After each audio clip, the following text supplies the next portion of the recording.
should be occurring here is not only should the money be going into the hands of the people who need it the most, and that's kind of being covered a little bit by the fact that they're just literally making it rain on the entire economy, giving everybody $600 and $600 per child, even if they don't need the money. But it would actually be more effective and more humane to make sure the money goes into the hands of the people that actually need it. And then also you have this new thing going on in America that's really fascinating, where they used to have billionaires and millionaires. Now they got a new term I just saw recently called, if I'm not mistaken, it was cent billionaires or something like that. I got to go. If I said it wrong, please correct me. But I believe it was called cent billionaires or something like that. And these are people that aren't just worth $1 billion.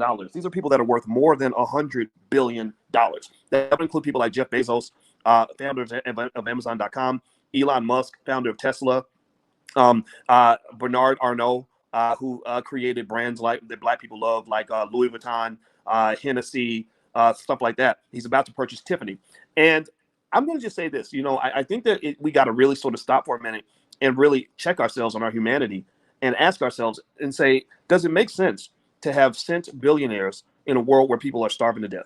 Does it make sense that you have people that are making $300 million a day in a world where there are people who are getting evicted because they can't come up with $400 or $1,000 to get to the landlord by Tuesday?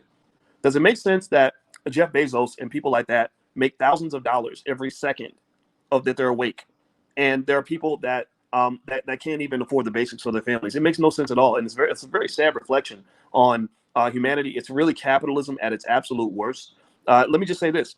If they went and they took $100 billion from Jeff Bezos right now, he would still have tens of billions of dollars in wealth. Why not take $100 billion out of his bank account right now and distribute that money to the poor people who really need it? That's what I just don't understand. And I think it's a very sad reflection of society. It makes me embarrassed to even be remotely linked to capitalism. This is capitalism at its worst.